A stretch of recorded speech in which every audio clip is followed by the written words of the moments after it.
I was a young animator working at a company called Pierce Studios in Hanwell, West London, where I'd been a trainee animator working on things like The Hitchhiker's Guide to the Galaxy, BBC TV series, and there were pseudo computer graphics involved in that. All hand drawn, all the lettering was done with Letraset, rub down transfer letters. And some of those techniques we then used in later projects. I did a little bit on Blake 7. But the big one came along with Gerry Anderson, and he'd seen my work at Fanderson 81, a little short film as an intro there. And once he was actually up and running with his new series, he'd got the finance and LWT and whoever had come on board. He then remembered me from Fanderson 81 and my work and got in touch and came down to the studios.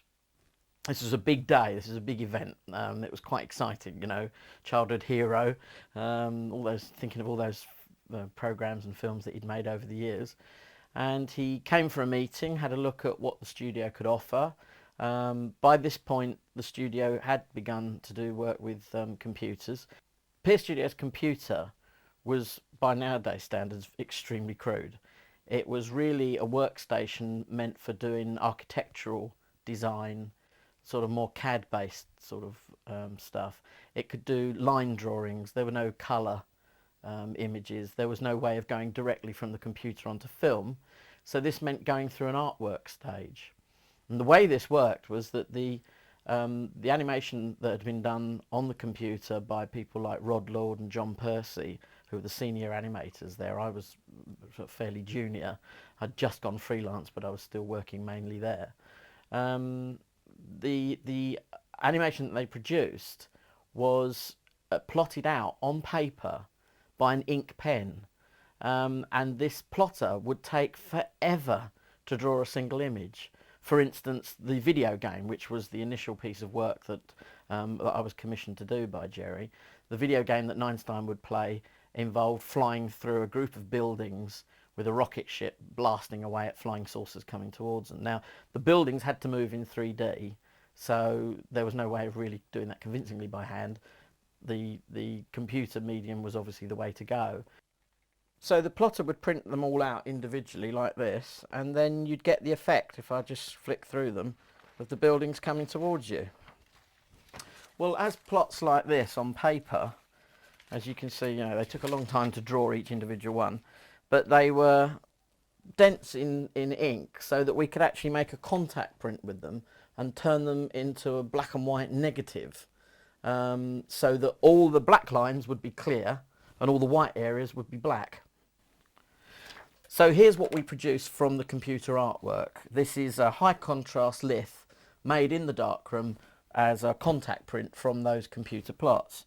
And there was one of these for every position of the building. I think there was something like 96 altogether. And as you can see, it's the left-hand side of the street only, because you saw how long it took to print the to just that side of the street, and it would have taken even longer for the rest of it. So we would just, under a rostrum camera, which is essentially a camera looking down at a backlit table, we would then photograph each drawing in turn. And to put some colour in, just have this. Blue gels, as you probably get in spotlights or something like that, behind it. And the camera would be looking down at this. And so we'd take one frame of that, remove it, and shoot the next frame. And shoot that. And so on until the buildings gradually creep towards you.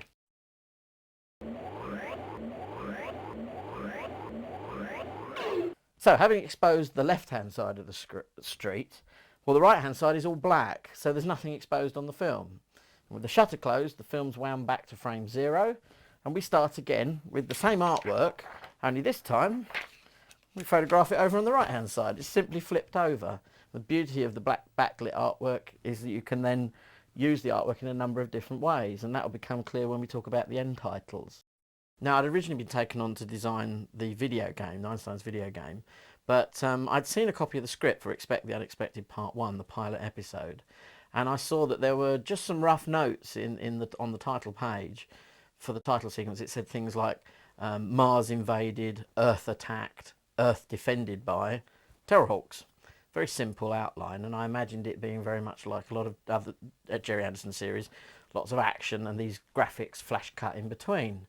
And Gerry had kind of, I think, had briefly mentioned that we'd probably be doing this lettering as well. And I took a look at it and thought, well, maybe we can do something a bit more inventive.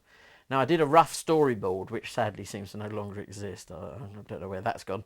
But this rough storyboard I took along to my first meeting at Bray Studios with Gerry, where we secured the deal for the video game. And he said about these titles, and I said, well, I've got something here. I don't know if it's quite your cup of tea. Showed him this storyboard, and he was delighted. Not particularly with the way that I'd done it, but because I'd kind of solved a problem that I didn't know he was having. All of Gerry's previous series have been made on 35mm, which is a much better picture quality, much more standard format of film to be to use. But for the first time, he was shooting on 16mm. Now, Gerry's of the old school, whereas 16mm in those days particularly was thought of as being like bootlaces. You know, the proper stuff was 35.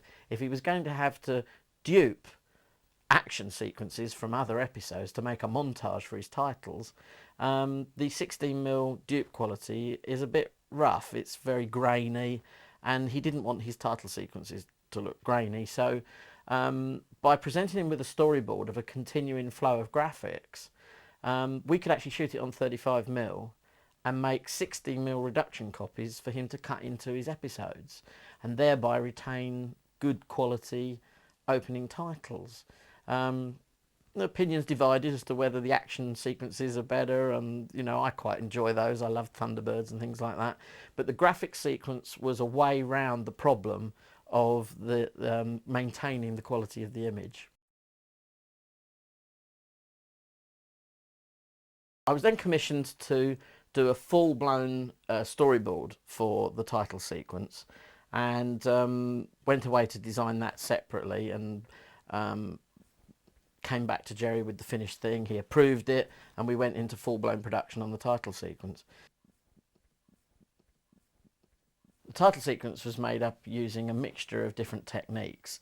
Some of the backlighting, as we just saw with the computer game, some top-lit images which were largely photographs, specially shot for the sequence. For instance, the video game surround. If you remember, the opening titles begin with a video clip, a video game clip, on a screen that purports to be in the cockpit of the Terrahawk, and so they photographed the screen itself, which was rather messy in the middle there, so we painted a black mat, and everything that we animated happened within that screen area to begin with. So we had the video game going, and then the shot of Neinstein, which interrupts.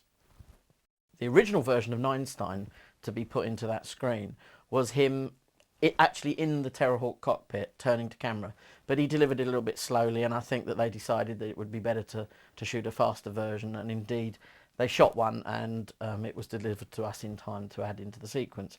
Now, we shot the sequence twice. The first time we back projected the image of Neinstein on the rostrum camera, and we discovered that his face had gone a little bit green, the colours weren't quite right, there were some other minor changes made to the sequence, some of the photographs needed retouching really to bring out some of the darker areas. A lot of the shadows had gone very black, and a very important change that was added to it was that Christopher Burr asked for his name to be added to the opening sequence, so it became Gerry Anderson and Christopher Burr's Terrahawks. There was a special photographic session for the spaceships. They'd already photographed all the hero puppets in classic kind of heroic portrait mode, and Gerry actually had a series of those dotted around the walls of his office. Very striking set of portraits.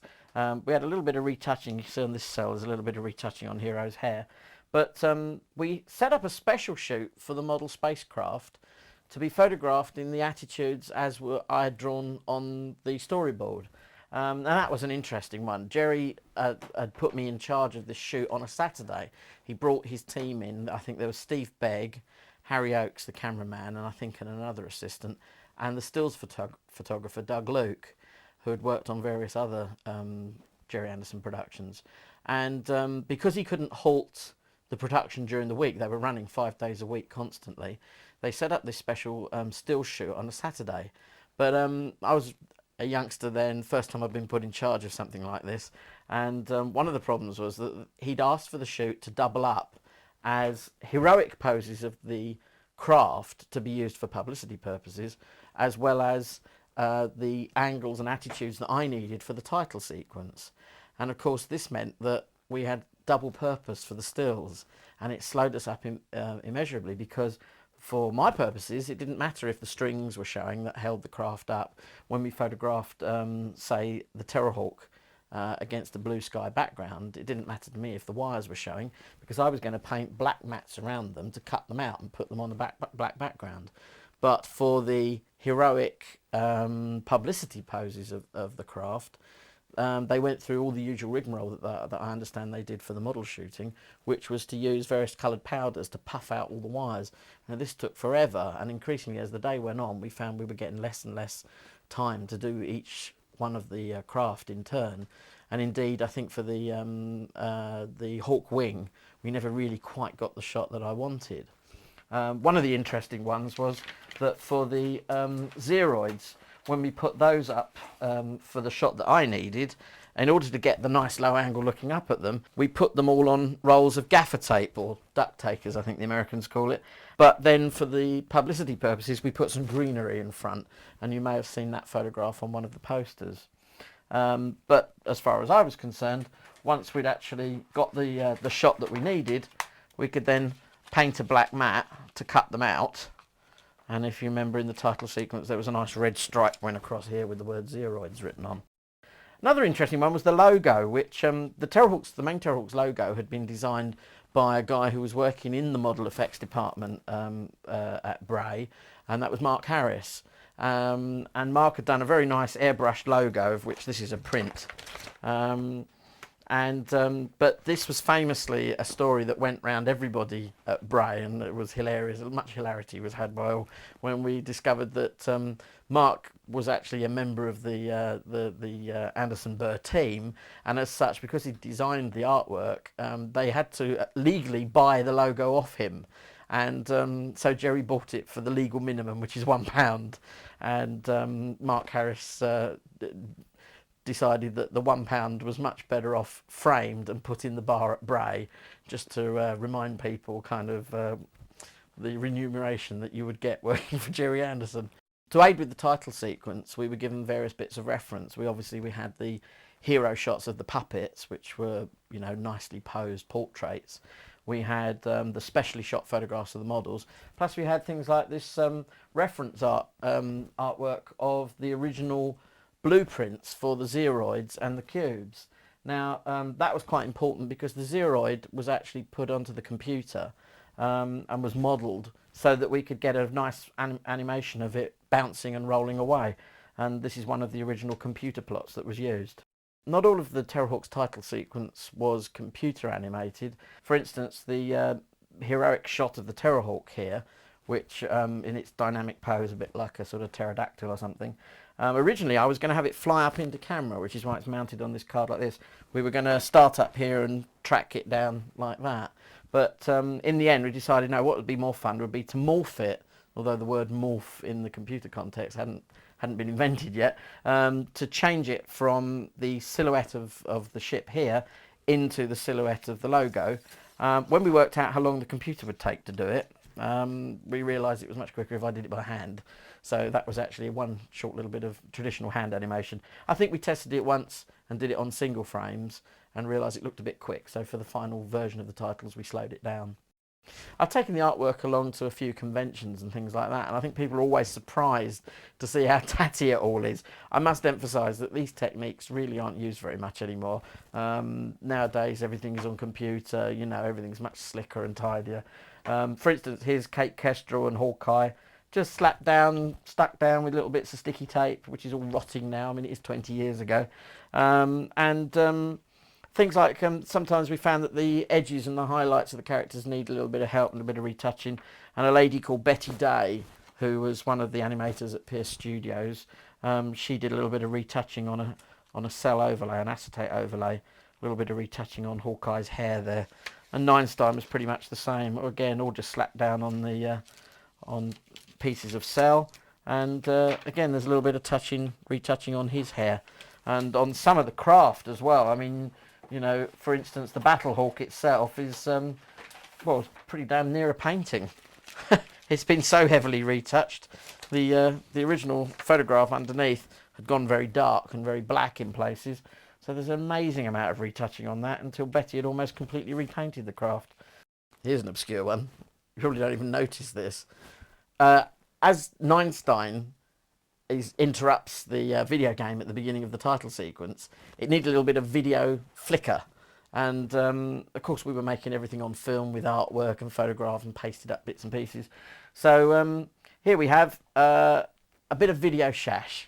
It was actually some printed up lines from a sheet of Letraset tone, or Letratone I think it was called, and just with a felt tip went through and blotted it out. And there's like 5 frames of this stuff, which we call video shash, and it just rolls down. Now each one of those must have taken about an hour. For 5 frames, I tell you what, we used those cells over and over again on countless jobs after Terrahawks. Just the same old bit of video shash, just done with black felt tip. It's difficult to remember that back 20 odd years ago, back in the days before people had computers at home, in fact very few people had VHS at home in those days, you know, to do anything that involved lettering for television, they didn't really have many caption generators. The BBC had started to mess around with it. They had some crude blocky sort of titling devices, and things improved over the years. But at that time we were still using the old graphic designer standby Letraset. Rub down transfers, the kind of thing that you would probably use as a kid, rubbing down little transfers of, I remember doing stuff with little cowboys and whatnot. But the lettering came in sheets like this, and we got through bags of it, as you can see.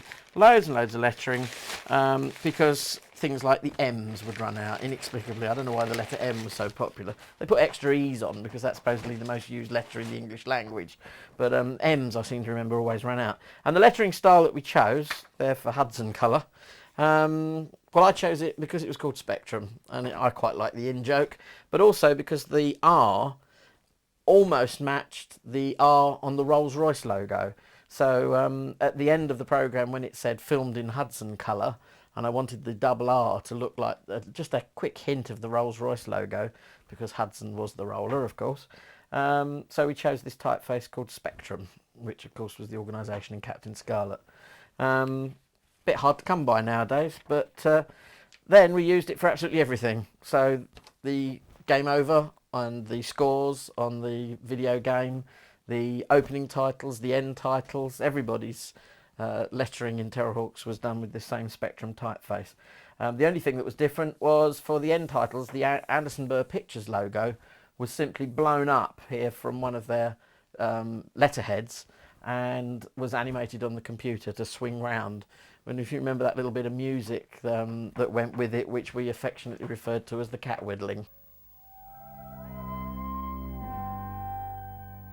My initial brief for Terrahawks as a graphics designer was to come up with a computer game. And I actually sketched these little things on the tube. They're just little doodles, they're not a proper presentation storyboard or anything.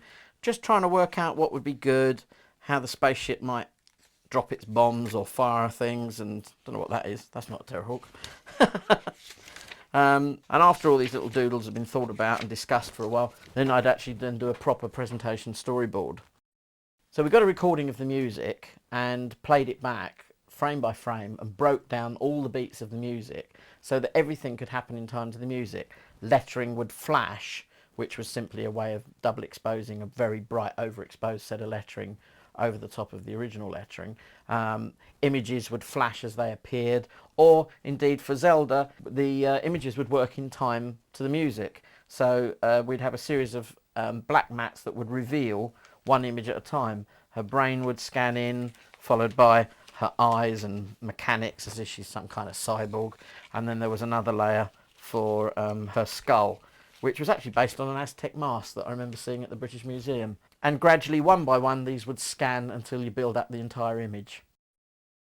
So once we had Richard Harvey's music broken down on magnetic tape, we could actually then work out where all the different frames were.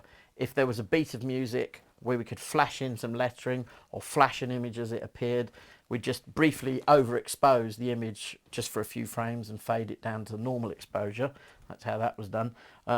Animations would be plotted very carefully on the dope sheet. For instance, every line here represents one frame of film, and each column was another exposure on the film.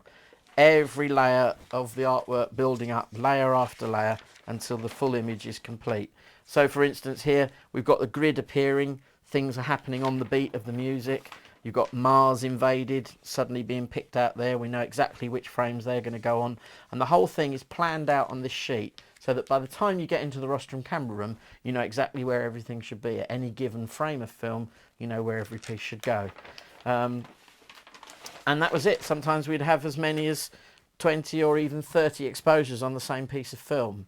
And, you know, multiple exposures builds up a richness of the image, and everything works in time to the music.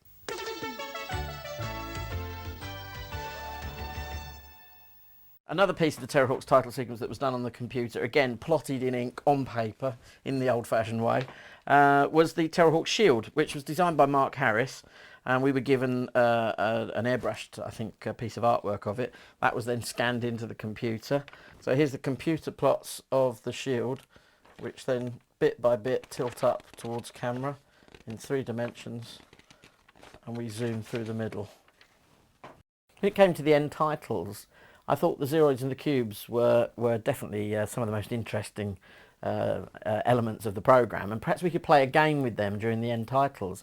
And I thought perhaps zeroids versus cubes, say chess, but Gerry Anderson thought that maybe that some people don't quite get chess moves, they don't play chess, they might not understand it. How about simplifying it? And for a while I thought about drafts. We could move them around on a computer graphic drafts board, but Gerry then said, well, it's even simpler, what about noughts and crosses? And since some of the cubes have crosses on one surface and the zeroids are essentially you know, noughts, so that seemed to work very well.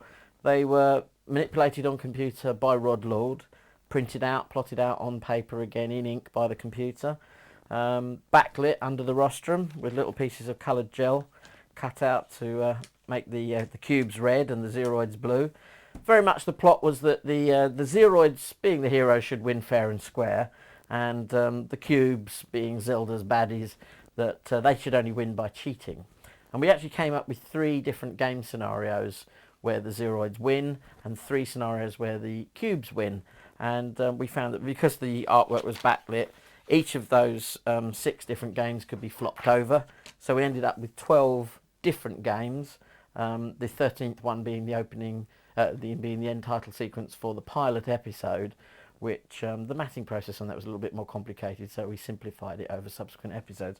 So essentially you can find about 13 different noughts and crosses games if you watch across the whole series. Each title sequence was shot individually for any given episode because members of the team came and went, so the lettering at the top of the screen had to change as production team members changed.